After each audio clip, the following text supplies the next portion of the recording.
Did you want me to go ahead and start, Sydney? Yes, go ahead. Perfect. Before we jump right into the entire presentation, I just want to speak to the parents for a quick minute and just ask if you have been having thoughts about, have I, as the parent, done enough to help my child do enough to get accepted to their dream school? So if you've had thoughts like that, I did too, back in 2011 when my oldest was going into her junior year of high school. And I was very stressed about the college prep process. And it's been a journey to come this far. I've been an educator for almost 25 years, test prep professional for 10 years, but I know the stress of the college prep journey. So I just want you to know that I'd love to help you through it, learn a little bit more about test prep, financial aid packages, and how to earn scholarships. So today we're going to be talking all things. Hi, I'm Leia LeMaster Horton, and I absolutely love helping students get accepted to their dream school by reaching their test score goals. But I will say that these days it's more than just getting into dream school. It's really about affordability, right? Can you afford the cost of college? Can you afford dream school? And so that's what we're going to be talking about today. Just a little bit about me. I'm been trained by ACT. I'm ACT certified. I'm trained by College Board. I am a test prep professional and a scholarship consultant. And actually, I'm a scholarship judge. I'm one of those people that reads hundreds of essays and I choose the winner along with my committee. And I've turned that knowledge into helping families learn how to go after merit-based scholarships. So it starts with the merit, which is getting your test scores. Merit is GPA, test scores, and extracurriculars. And we're going to be talking about all that. I've absolutely loved helping students get perfect scores, become national merit finalists. I've now helped actually 84 students earn full tuition scholarships. Yes, of course, get accepted to competitive schools. But what I'm most excited about is helping families learn how to avoid the debt and knowing that it's more than just getting into school. So I put the slide in the presentation because a lot of stress took place in that green chair. And I was very worried, right, about, even though I was an educator and I homeschooled for 18 years, I also worked at a private Christian college, not college, school, high school. But I was very worried because I didn't understand the college prep process. And I really felt this pressure of needing to learn it all. But let me just assure you that you don't need to learn it all. You just need to learn a sliver, right, that has to do with your child. And so I'm going to be going over a lot today. So, take some notes if you want, but I want to honor you and your time. And I'm thankful that you came today. And so I want to give you a lot of really good content that helped me help my three earn full tuition scholarships. So it did work well for them. All three were accepted to their dream school and earned full tuition scholarships. But I want to be honest with you and tell you that they didn't just earn full tuition scholarships because of their test scores. There was so much more to that. My family was highly involved in speech and debate. I truly believe that it was their communication skills that helped them rock their interviews, that helped them earn those full tuition scholarships. And it was actually $316,000 of merit-based scholarships. I'm not saying that to impress you, but really to impress upon you that it starts with test scores. Because when you get test scores, you have merit, because merit is GPA, test scores, and extracurriculars, and then you can do something with those scores. So just for you to know, I am an NSHSS parent. All three of my kids were members of the National Society of High School Scholars. I actually, just a little history, I heard about them in 2008 and we didn't join because I read online that they were a scam. And I thought, oh, it must be true because I read it on the internet. But it's not. And then in 2011, the president of Georgia Tech spoke at their conference in Atlanta. And then I did full research on this organization. and ended up realizing that they were a good fit for our family because we were desperately seeking scholarships. I did become a little bit obsessed with that. And I'm glad we did. Two of my three children won scholarships, and the Horton family ended up walking away with over $5,000 of scholarships from NSHSS. So then in 2014, I actually became a nominating educator. I used to teach Latin for 14 years, also taught speech and debate for 12 years, and now Horton Test Prep for 10 years. So I'm not that old. Some of those years stacked. But I will say that I've been nominating students for a very, very, very long time. And then this past year, Horton Test Prep became a business partner with NSHSS, and I travel around to the college fairs and speak. I'm one of their featured speakers, and I talk about all things test prep and earning scholarships. So if you have not been to one of their member events, I highly recommend it. I had the pleasure to speak at UC Berkeley and UT Austin, Clemson University, Johns Hopkins. I'll be at Columbia in September, and then Agnes Scott in November, and then back around to UCLA. So I highly recommend those member events because not only are you going to learn about some scholarships and how to win them, but great networking opportunities. Yes, a chance to see the school, but you're also going to be at a college fair where you're learning all things college prep 101 from like 8 a.m. in the morning until 5:30. So I highly recommend it. So today's presentation is going to be in three different categories. I do want you to know we're going to be talking about the exams, the difference in the three college entrance exams. And if you're like, three, I thought there was only two. Nope, there's three now, so we're going to talk about all three. Then we're going to talk about how to prepare. What is test prep in general? How do you prepare to get your highest score? And then we're going to talk about why those scores matter and how you can actually cash in those higher test scores and start earning scholarships. I do want you to know that I just launched a scholarship course called Secrets to Earning Scholarships because I am a scholarship judge. So it's truly insider secrets on how to go the entire process. And I'll tell you a little bit more about it later. But on really, it's really like a writing curriculum because I'm walking students through how to take an essay from good to better to best, and then how to make it better than best, and how you can write three essays and you can go after 50 scholarships. You're not writing 50 essays, you're just tweaking those three, and how important that is. So it's in the chat box. You're more than welcome to go ahead and check into it, and I'll come back around to it in a minute. So jumping into the exams, I just want you to know that when the SAT went from a paper exam to a digital exam, which took place in March of 2024, a lot changed with College Board exam, right? It's now taken on their, laptop or Chromebook. It's an adaptive exam. I'm going to go deep into that in a second.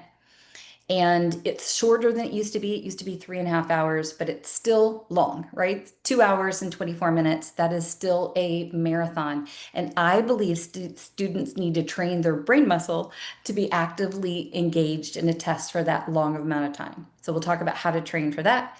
There's more time per question. That is awesome and definitely needed. I'm going to go into the specifics. And the shorter reading passages, the Desmos, which is the embedded graphing calculator that is in the real exam. We call it the blue book, mainly because they used to print these really big SAT blue book, right? And now multiple test dates, which is awesome. And I do believe that if you're going to be prepping for a digital exam, you need to be prepping digitally so that your prep mirrors how it is on real test day. So some of the things that are staying the same is the fact that the score range, right, is going to be for each section. There's two sections, the math and the reading, writing language. I just refer to the reading and the writing language as English. It's just easier to say. But the math score range is from 200 to 800. And that's the same for the reading, writing language, 200 to 800. And that just means that on test day, College Board's going to spot you 200 points per section, meaning a total of 400 points overall. Now, the national average for the SAT exam. It changes every year, but it's usually around 1,040. I just looked up the SAT math national average the other day, and it was a 505. And so if you're thinking, oh, okay, between 200 and 800, that's halfway in the middle. Yeah, that is. And actually, when students are starting test prep, they're actually usually scoring around a 400 when they first start. It's just the way it goes. But the main thing to know is that from when it changed to an adaptive exam, they are still testing the exact same skills, right? And that there are accommodations available if needed.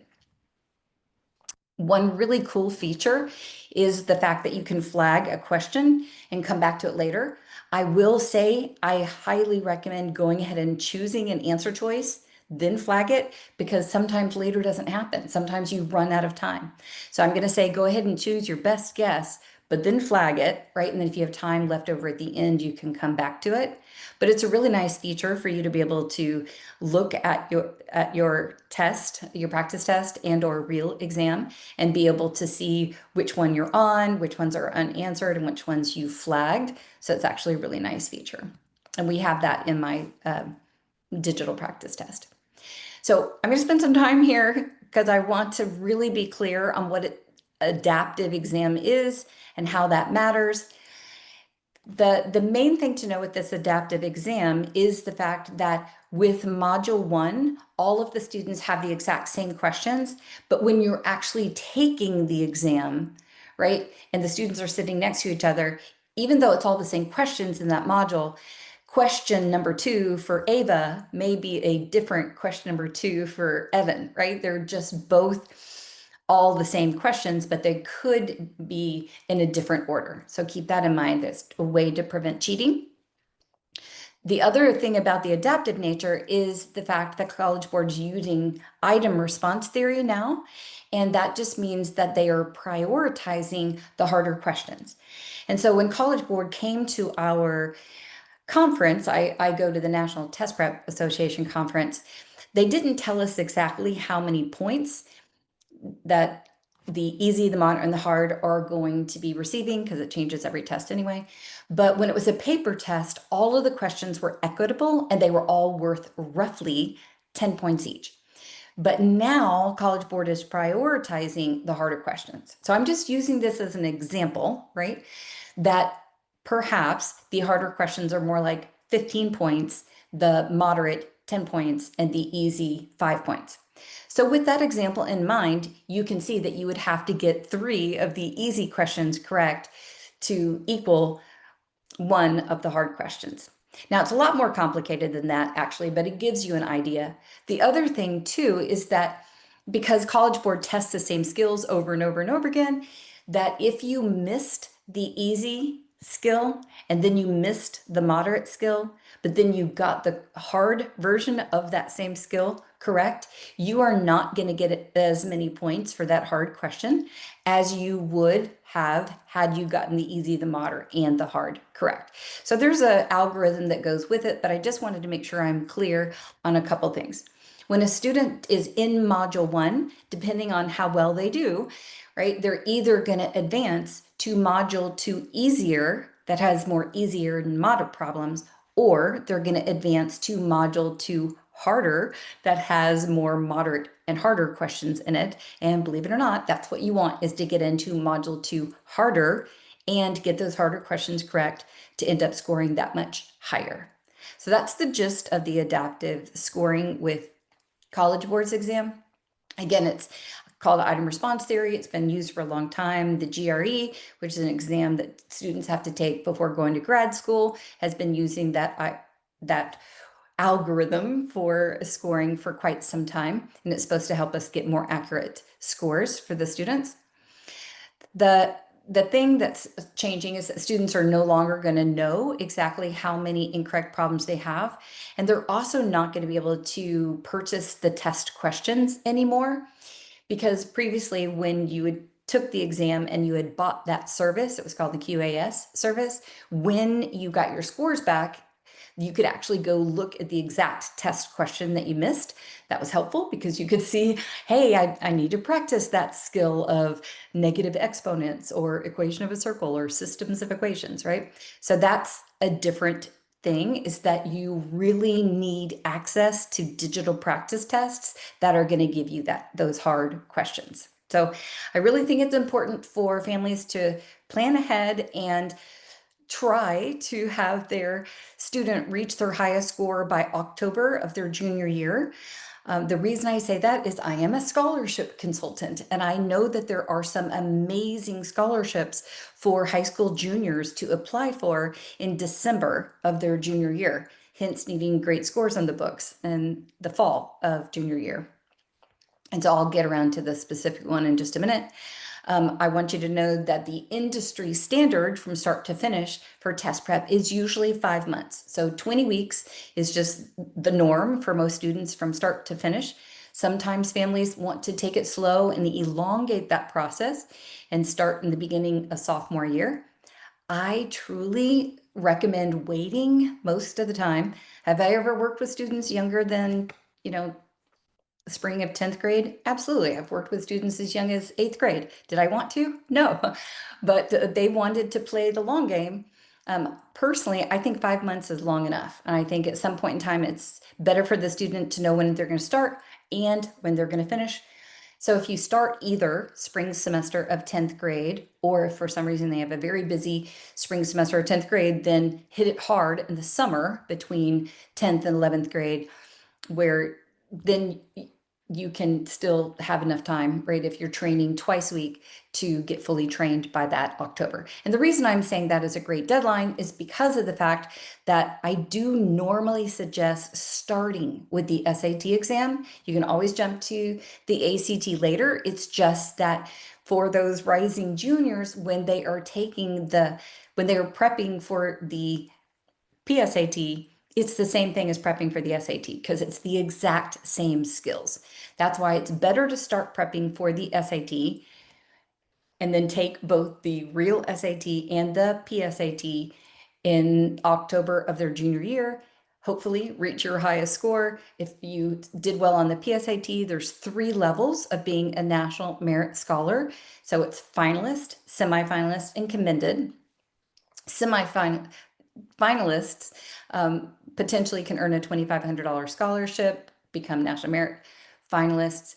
What I want you to know is that College Board may give a $2,500 scholarship, but other colleges will give scholarships to one of those 3 levels. So that's very helpful too. That's one of the reasons I just recommend start prepping for the SAT, jump ship to the ACT later. So I am very passionate about helping families realize there's more options than just 20 years of student loans, that's the national average, or draining the family savings, right? There's got to be more options than that. And the other option is learning how to go after merit-based scholarships. And it's just now kicking in for my son. My youngest graduated from college last year. He was at a private school up in Boston, and we were paying $7,500 per semester for housing and meals. So he was on a full tuition scholarship, but we're paying for housing and meals. That's 15,000 per year. That's 60,000 over a 4-year period for housing and meals. And the reason I mention that is so that you can have kind of a ballpark that if your child's a sophomore or your junior, it's probably going to be closer to 70 or 75,000 by the time your child is ready to go off to college. Just meaning that even if you win a full tuition scholarship, you're going to need even more scholarships, right, to pay for housing and meals and study abroad and all that. So getting into the comparison of the SAT and the ACT, I do want you to see that, oh, that's okay. It's already switched over to the newer version of the ACT, which means that the ACT is also having those shorter reading passages. They have the optional science, but we're really, because the print's kind of small here, I'm really just going to talk about the time for the math, okay? So again, I coach all the exams, but I do think that I'm always going to choose what I think is best for the student. I'm a student advocate, what gives the student more options. And what I want you to know is that when the ACT paper exam went to the digital ACT in this new format, they're giving 7 extra seconds for the math. So it's now 67 seconds for the math, but the SAT is 95 seconds per problem, right? A minute and 35 seconds. So that is significantly more time, and that's where students need it the most. So going into the ACT changes that's already kicked in, that they're going to be doing that new format, both for the paper exam as well as for their digital exam, is that you can sign up depending on what is being offered in your area. You can still either take it on paper or digital. But you should realize it's not an adaptive exam like the SAT is. So it is still taken on your device or paper, right? It's a shorter test. The ACT was trying to become more and more like the SAT. And the math is going from 5 answer choices down to 4. That's significant because if you're randomly guessing, you're now going to have a 25% chance of getting it correct. It has that optional science, the shorter reading passages, and getting your scores back faster, which is quite nice. And some of the things that are staying the same, right, is the score range from 1 to 36, that it still will be taken at schools. It's still the exact same skills that are being tested, and accommodations are available if you qualify for that. And what's changing is just that composite score is now just going to be the math, reading, and the English, and the science scores are going to be optional. But if you are going to be going into a STEM related field and the ACT exam is the one you're going to take, then I would definitely recommend taking the science section. So I already mentioned that the math is the extra 7 seconds. I wanted to mention that the reading is 14 and a half extra seconds, and the English section is 6 extra seconds. So in general, the main change, right, besides going to be a digital exam, is that they are giving students a little bit more time on the different sections, which is quite nice. But it still comes back around to that if you're going to be prepping for a digital exam, you should be prepping digitally. So this is the third college entrance exam, the classic learning test. It actually started in 2015. But it's starting to pick up a following, especially in Florida, because it was approved for Bright Futures, which is the full tuition scholarship that you can earn at 39 different colleges and universities in the state of Florida. Actually, a lot of families move to Florida to be able to get free college. But you can get qualifying scores on either the SAT, the ACT, or the CLT. So the CLT is the classic learning test. And what's nice about this exam is that they do have different assessments for students in 3rd through 12th grade as well. So not just the college entrance exams. And that they are also giving away a scholarship for their 9th and 10th graders. It's a $2,500 scholarship with the partner schools. So their version of that national merit scholarship. But when I first did a deep dive into what this exam was and how is it different than the SAT and the ACT, I really noticed it was better quality literature. So at the end of the day, I think that the grammar and the writing and the math sections very similar, might have a little bit more geometry. But I thought that the quality of the books and literature in general was better. So now we're going to talk about how to prepare. And I wanted to remind you that if you are going to be prepping for a digital exam, you need to have a digital platform, and don't race through the College Board Blue Book practice tests. They're too valuable. It's better to practice on a different platform to get in the familiar with the type of College Board questions, and then we go to the Blue Book. We don't go through those first. So if you're going to be taking the paper ACT, then practice on paper. Test prep, usually 5 months. I recommend starting spring of 10th grade. Why? Because I want students to score their highest in October so that they not only could potentially become a National Merit Scholar, but also so that they can go after those top merit-based scholarships where you apply in December of your junior year. Uh, when it comes to test prep, uh, 10 practice tests is industry standard.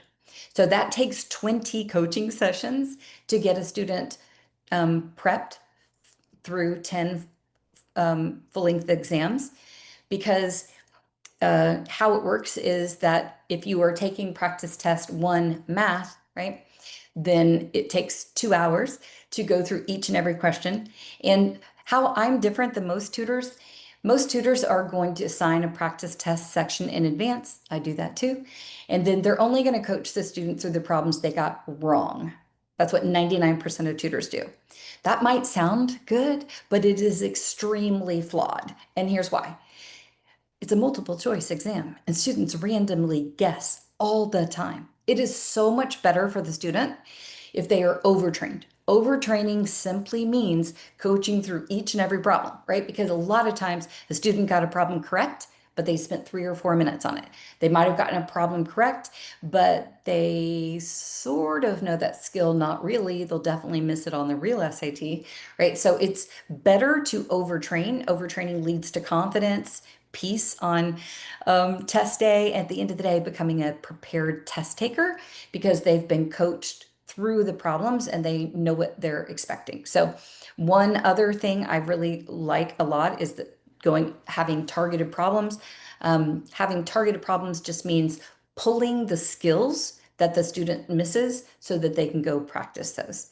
Because at the end of the day, what we're trying to do is get a student from processing skills, which means understanding it in the moment, like maybe reading math, understanding how and why you go from one step to the next step in a math equation. Okay, that's processing skills. And all students are different processing speeds, right? Just like computers.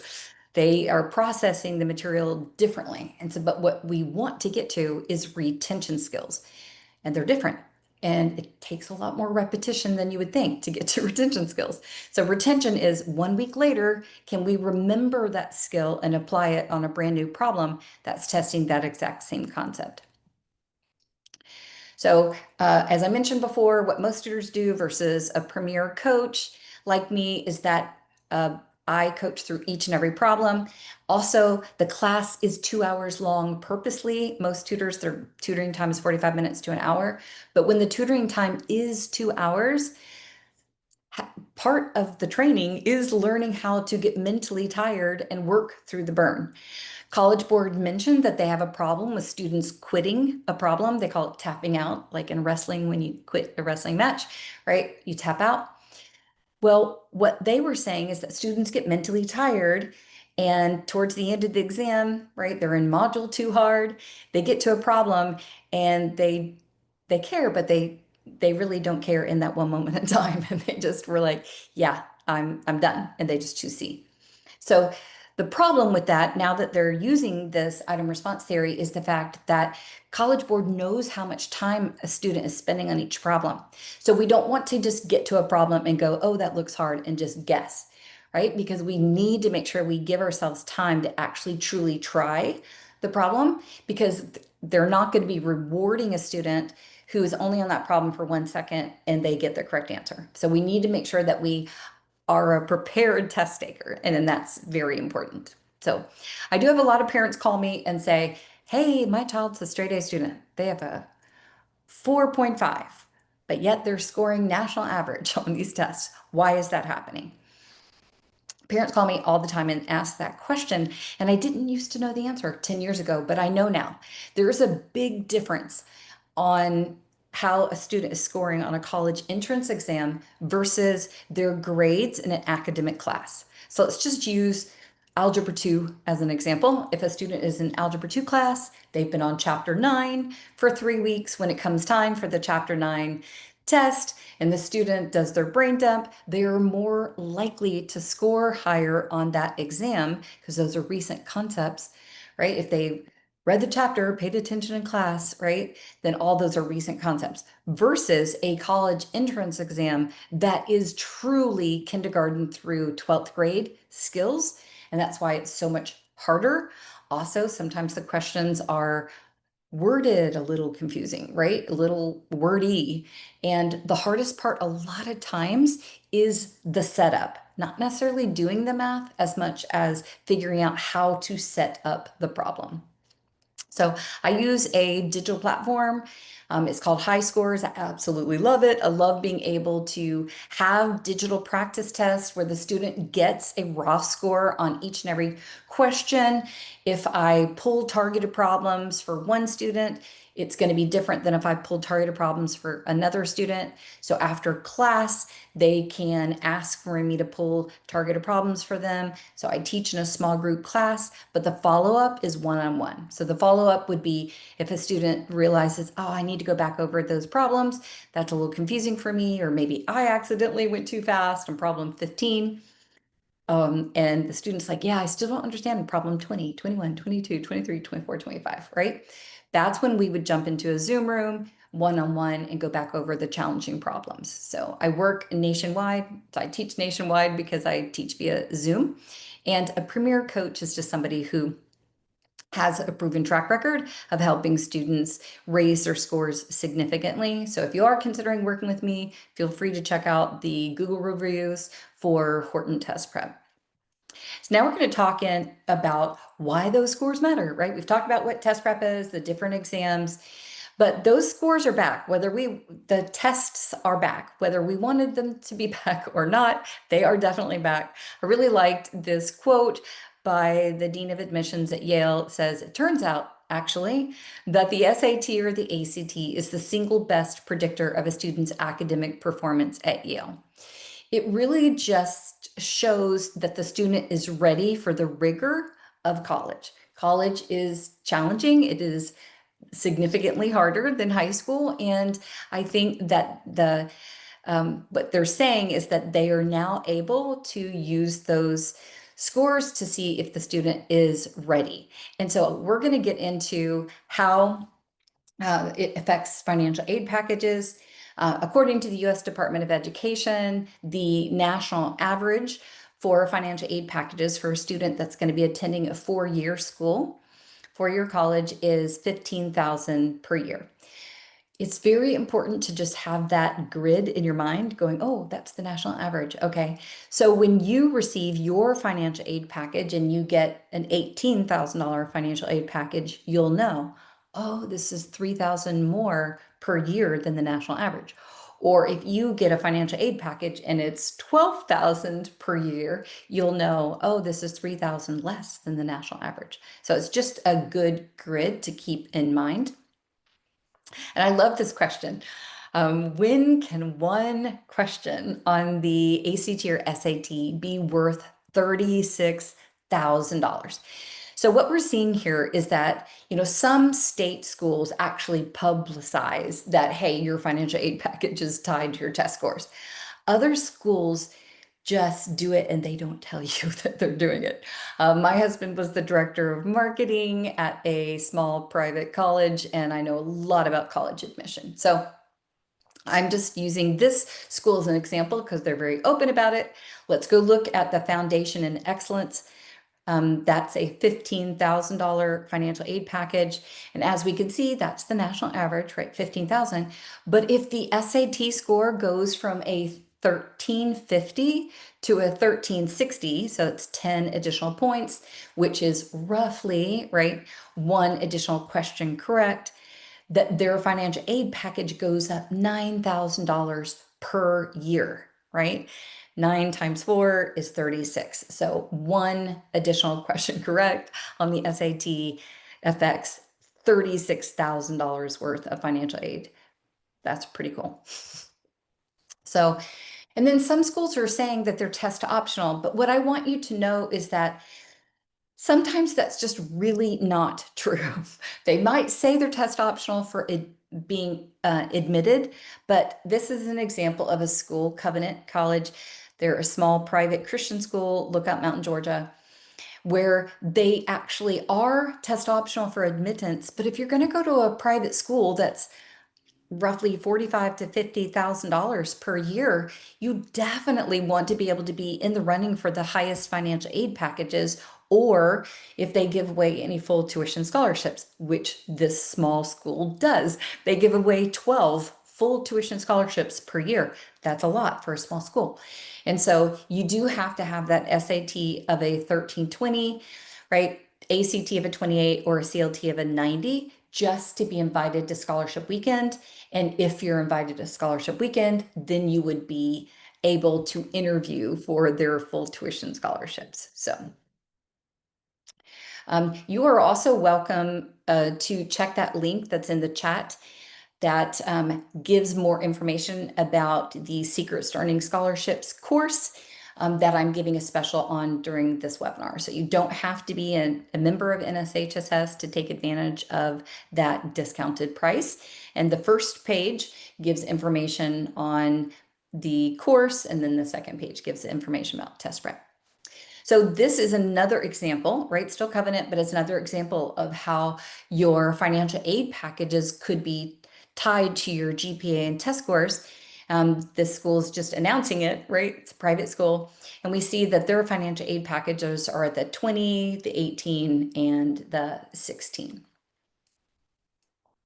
So we've learned a couple of things, right? Those test scores are still needed, right? Not only are they going to help you be a more competitive applicant for college, they're also going to help you be able to receive the highest financial aid package. Sometimes you can negotiate your financial aid package. That is more true with a private school than a state school. And then the third and final reason to get those scores are so that you can cash them in for merit-based scholarships. So if you stay to the very end of the webinar, I have a gift for you. I've got two gifts actually. One is a list of the top merit-based scholarships, and the other is a spreadsheet called the Secret Sauce to Earning Scholarships spreadsheet that's already preloaded with top scholarships. So I mentioned how I recommend going after scholarships December of your junior year, and that one of the ways to start that process is to first write your personal statement essay. That's so vital. And in the course, Secrets to Earning Scholarships, I am walking students through how to write 3 essays. Actually, I showed this one multiple times because the personal statement essay is the most important. It's the most important because of a lot of reasons. Number one, it's going to morph into your college entrance essay, because it's the tell us about yourself. What do you think your dot is? What do you think you might want to do with your life, or an impact you want to make into the world? And so that what's cool about that personal statement essay is that it answers 4 of the top scholarship prompt questions nationwide. So if you already have that essay ready to go, and then 2 others, you can go after 50 scholarships. You're not writing 50 essays, you're just tweaking these 3. And so in the course, Secrets to Earning Scholarships, I am literally holding the students hand, walking them through taking the essay from first draft, right? It's good. Let's talk about the strengths and weaknesses of that, to better, right? Strengths and weaknesses to better, and then to best.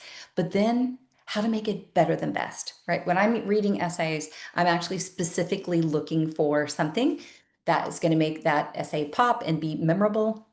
Because to win scholarships, you have to have every aspect of your scholarship application be stellar and memorable. And that's what I'm teaching in the course. So I want, whether you ever end up purchasing anything from me or not, I just want you to know the process of how to start getting ready and win, right? And this is the win. December of the junior year. This is my favorite scholarship, the President Coolidge. It's my favorite because I really want you to know the truth. The truth is that the application process, right? The process of applying is what's valuable. I hope you win it. That would be amazing. You're special. You're awesome. You definitely should win it. But I will tell you, it's quite competitive. There's only 2 overall winners that win the full tuition, includes room and board, to any college the student chooses. But they also have what's called Coolidge Senators. There's 100 winners of that. I have helped multiple students become Coolidge Senators, and that is a $1,000 scholarship. You win a trip to Vermont to network with the who's who of tomorrow, and it's quite prestigious. So it's also a really good thing. But this is the starting point, December of junior year, to start going after scholarships. And my second favorite scholarship is called the Distinguished Young Women. They literally give away millions of dollars. Oh, look at that, billion. Okay, they give away $1 billion. But I love the scholarship. It's the largest scholarship for high school senior girls, but you have to get your name in when you're a junior. So go ahead and look into it now. Both of my daughters participated. We loved it. My oldest won 25,000 and my middle daughter won, I think it was 5,500, somewhere around 5,000. But it's worth it because it's fun, but it's a lot more than that. So it used to be called Junior Miss back in the day, but it's been Distinguished Young Women for quite some time. My oldest was the Distinguished Young Woman of Florida in 2013. So it's a really, really good scholarship. So I can't talk about scholarships without talking about NSHSS scholarships because I've been attending member events for years now. And I always ask everybody who stops by the Horton Test Prep table, I'll say, hey, have you applied for a scholarship yet through NSHSS? I'm telling you, everybody says no. Right? My first year, one out of over 120 people that stopped by my table, only one had said yes. So what I'm telling you is that most students are not applying for scholarships through NSHSS. So I want you to know that it's definitely one to go for. And this one's still open until October 1st. And what we see here is it's five $5,000 awards.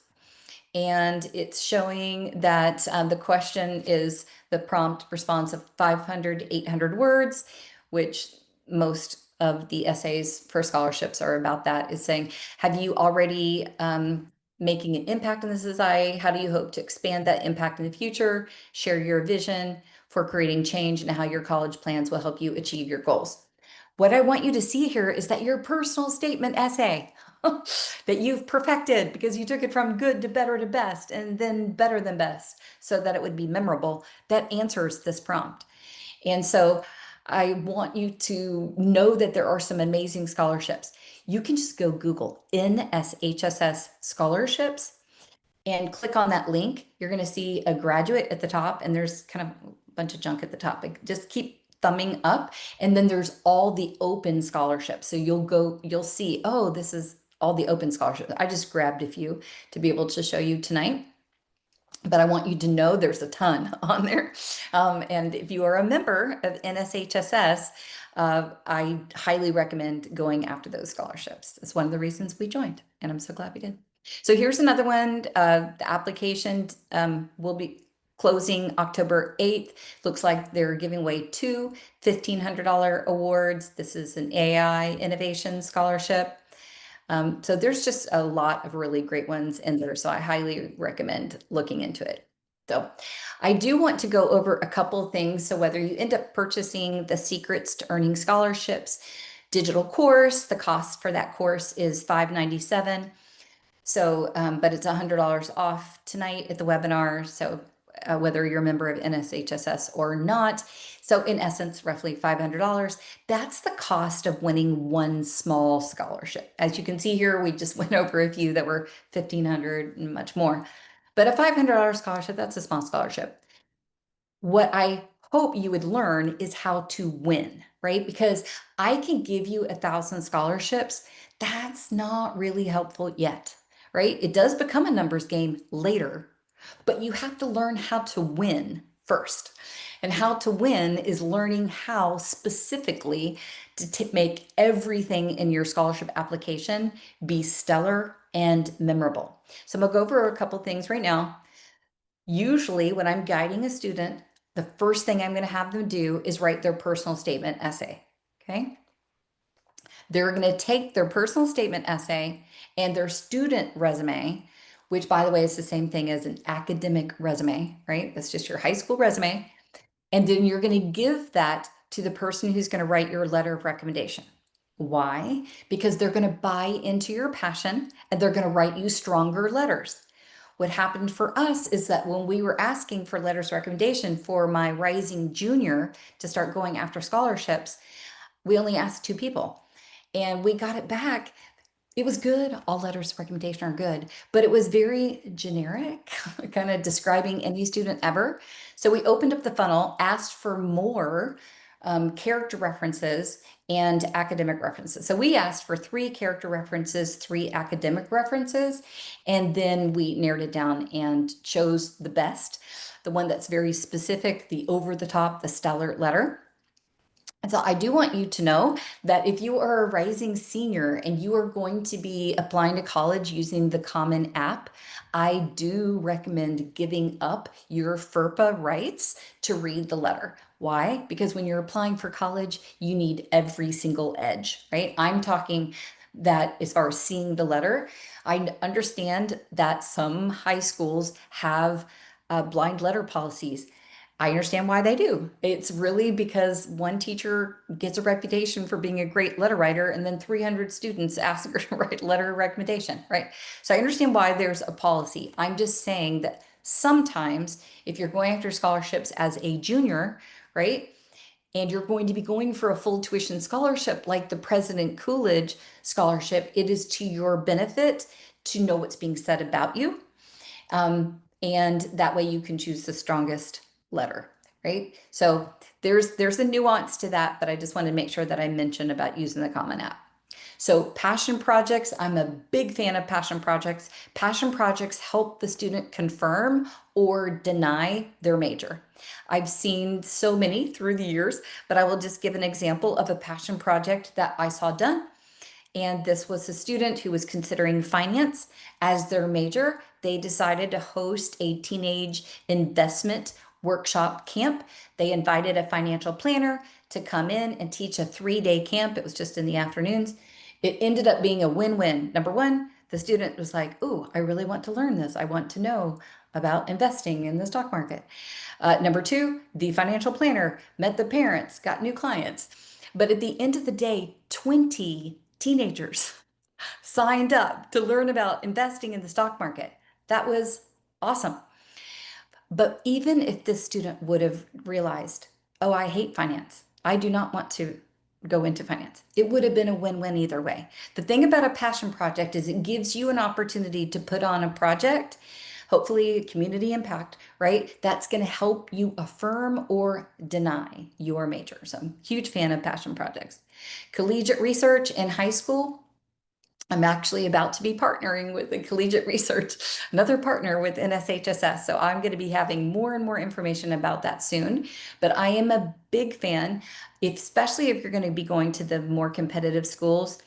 I highly recommend having research under your belt. In fact, MIT has a place in their application where the student would upload their research projects. So this is the high school student getting connected with a college to do college research. So big fan. We already talked about test scores, how it is actually a disadvantage as far as turning in things that you would need for the scholarships. You would need to have your transcript. Usually an unofficial transcript is fine. Sometimes once you win the scholarship, they're going to ask for an official transcript, but just having an unofficial on hand is good. I actually recommend using search engines because they're going to do the heavy lifting for you and give you specific scholarships to go for. I highly recommend bold.org and scholarships.com. Bold.org is a small database. You can go in there and create a scholarship for your grandmother, right? So I really love that. And they still have a ton of scholarships in there. But then scholarships.com is a large database, and you can actually go after scholarships for your major. And then definitely go after the NSHSS scholarships because you're going to have a lot less competition. And so a higher chance of actually winning those scholarships. So at the end of the day, I want you to know about those essays. It is important to write 3 essays. 1, the personal statement. Number 2, the impact in your community. And number three, which was the number one question, scholarship prompt question nationwide. I had no idea until I did the research for the Secrets to Earning Scholarships course. But the number one question of all scholarship committees is, how would the scholarship money help you? Who knew? I guess it makes sense. If I'm going to be having a scholarship, I want to make sure that I give the scholarship money to the student that really needs it. But those are the three essays that are really going to help you get prepared and ready. So I know that Sydney had put into the chat box the area of where to be able to go learn a little bit more about the course, Secrets to Earning Scholarships. The course is $597, but it's $100 off. I'm also offering a service to review and give feedback on written feedback on 4 different items. I'm usually suggesting one, the student resume, and then the 3 essays, but 4 items, whatever you choose, once you've gone through the course. So I also recommend creating a new email address, because I did have a student who had an email address which was bodybagbill323. And I'm like, yeah, no, we need a professional email address. Then we use the scholarship search engines. They are going to send you scholarships not only to your area of study, but also to your area of interests. So as just a takeaway, if you're going to prep for a digital exam, you need to be prepping digitally. I'd love for you to work with me on High Scores. We have an amazing digital platform. Test prep is usually a 5-month journey, right? Which is 20 weeks. If you are prepping twice a week, which is Mondays from 6 to 8 or Thursdays from 4:30 to 6:30, then you can be fully trained in 10 weeks, so that you can get those scores and then cash them in for merit-based scholarships. So if you want to earn scholarships, again, the course is called Secrets to Earning Scholarships. Hopefully, I don't know if Sydney has put the link in again to the chat box, but I will go ahead and go to some questions. Oh, also, I wanted to show you a few other scholarship search engines. Just those were my top 2. And the little QR code there is if you wanted to schedule a consultation with me.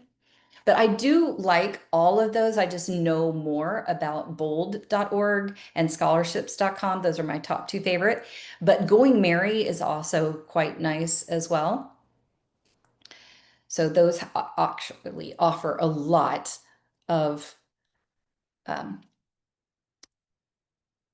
options, because at the end of the day, they're going to be sending you the scholarships that are a fit for you.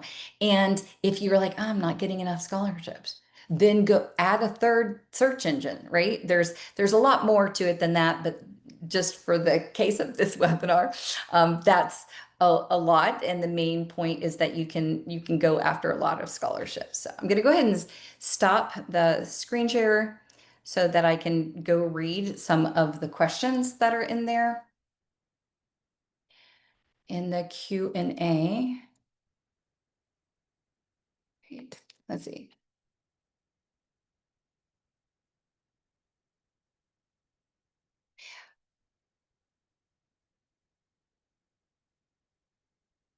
Okay, they're asking as far as what do I recommend, the SAT or the ACT?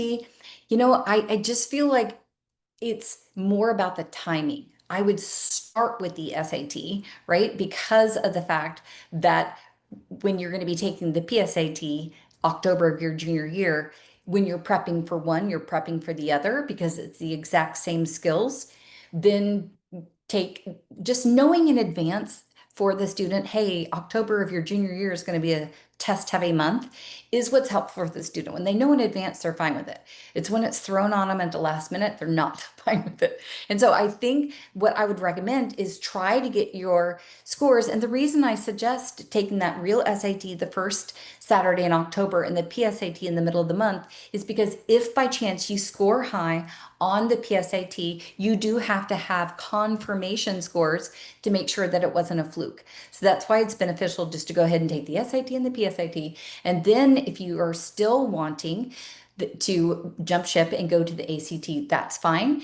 That also gives you wiggle room to, if you didn't reach your highest score by fall of your junior year, you are reaching your highest score by spring semester of junior year. Because when you are heading into your senior year of high school, you have more important things to be thinking about. It's more like, what do I want to do with my life, right? And what college do I want to go to? I cannot tell you how many parents have called me. You're not going to believe this. Second semester, senior year of high school. And the conversation goes like this. Well, we thought they were going to get a sports scholarship, but that fell through. So now we need bright futures. And we're going to take the test in like 6 weeks, right?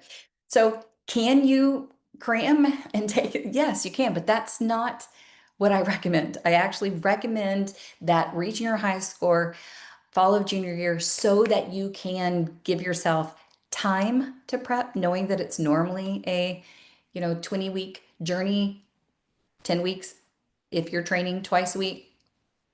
Oh, if you've already taken all of the Blue Book practice tests, that's another reason to jump on a digital platform because you need more hard questions.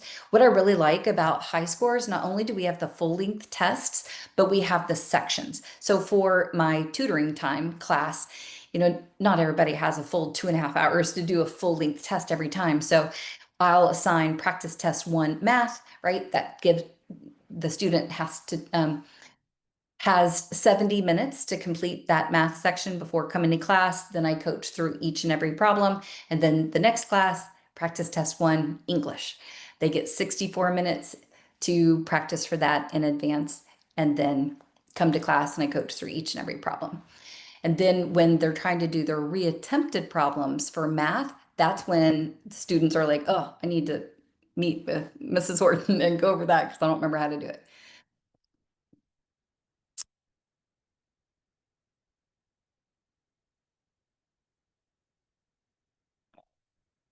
Says, if I were homeschooled, would that affect the scholarship or admission process in any way? I think the answer to that is depends on the college, right? Sometimes colleges do have a different application process for homeschool students. So, and as far as for scholarships, not so much, but I do think that having those scores are beneficial because at the end of the day, there's three categories of scholarships. And I want to make sure I go give you guys your bonus for being here. And the three categories are merit-based only, merit-based and need-based, and the passion forward scholarships. And so it's good to know that the those test scores are going to really help you in two of those three categories. So I'm going to go grab a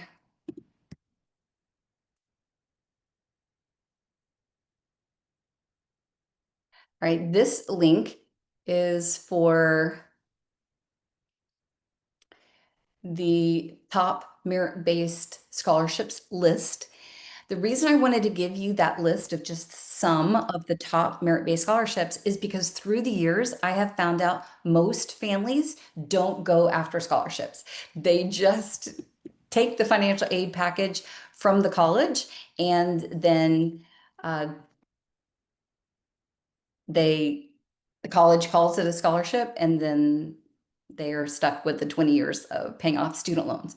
And it's just now kicking in for my son, the appreciation, because 6 months later is when the student loan payments are start kicking in, which the national average for a student loan monthly payback is $400 to $500 per month. And so all of his friends are starting to complain about having to pay back that student loan monthly payment. And so he just sent me a text the other day going, thank you so much, Mom. Thank you, thank you, thank you. I'm very blessed and in the minority of all my friends. So it's kicking in and he graduated a while ago. And yeah, I think as far as the scholarships, check that scholarship list that I just put in. The The second thing that my second bonus as a thank you for coming to the webinar was the fact that I gave you the secret sauce to earning scholarships a spreadsheet that I'm actually going to be charging $18 for, but I wanted to give it to you as a gift as just it's already preloaded with some scholarships, but it's going to help you have the titles that you are going to need to get organized when going after merit-based scholarships. So I think I answered a lot of those, and I can't see any others that.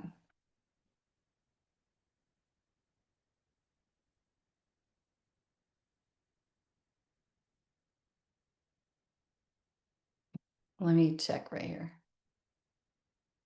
Okay, where you can find the practice test. Well, if you're talking about the digital practice test, you can create an account on College Board.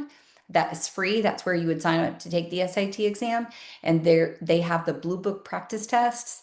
I do normally recommend waiting and not racing through those too quickly. That's why I recommend using a different, right, a third party digital practice test first so that you can get to the point where you are becoming more and more familiar with the skills that are on the exam, and then we do the blue book.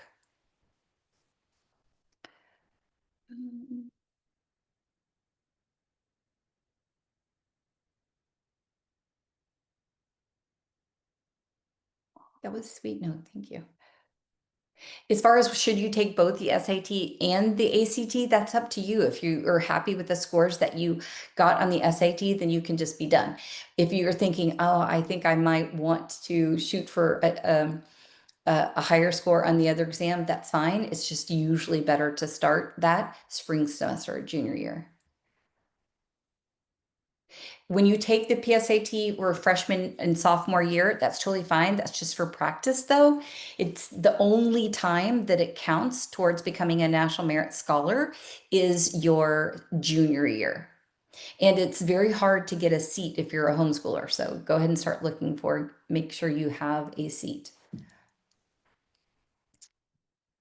As far as the digital platforms, I recommend.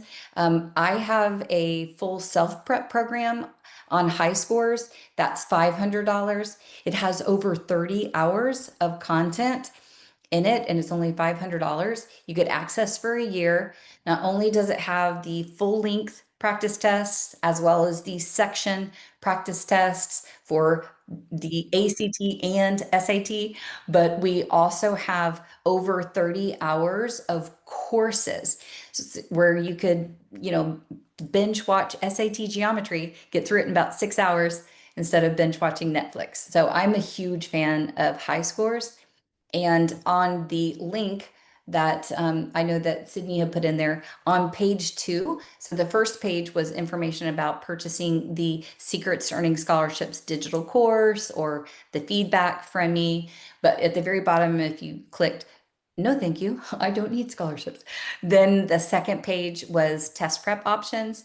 And the full tutoring is the 20 coaching sessions, then 10 coaching sessions, or the full self prep program, which actually includes coming to class one time.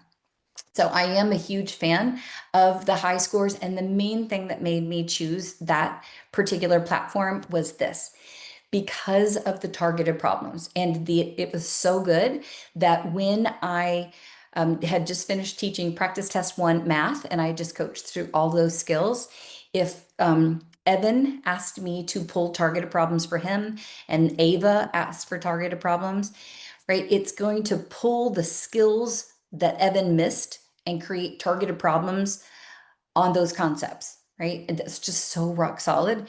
And that has been a game changer. So it's really worked. I'm a huge fan of it.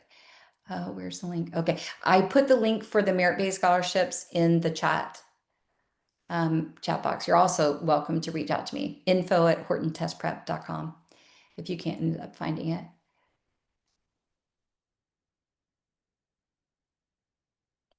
Okay. I'm so glad I read this last question, and I know we probably should wrap it up, but it says if a student didn't do well in the SAT and then they took it again in the spring, do the colleges know that they took it twice? Colleges will only know what you tell them. So your FERPA rights just mean that it's your data, your knowledge. Colleges will only know what you tell them. I am not a big fan of sending the scores to the college for free, right? You can send it to 3 colleges for free and you can sign up for that when you were signing up to take the exam. I would never do that. I'd never send Dream School your scores when you don't even know what they're going to be yet. You wait until you get your high scores and then you pay the extra fee, which is like $18 to send the scores on to your school. So no, colleges will not know it. The only college in America that requires all of your scores is Georgetown. All the other schools don't require knowing what your score was on each and every time that your child took the exam. So I think in general, it's better to wait and get you scores that you need. However, I am a big fan of, you know, they're called touch points. So if you have a dream school, communicate with them often. Send emails to the director of admissions. Make sure they know your name, right? And that's a touch point, and they care about that. They actually write that down, the number of times you communicate with them, or that you came on campus, or things like that. So definitely a big fan of that. So are there any other? I think that might be it, Sydney. Thank you. Oh, my pleasure.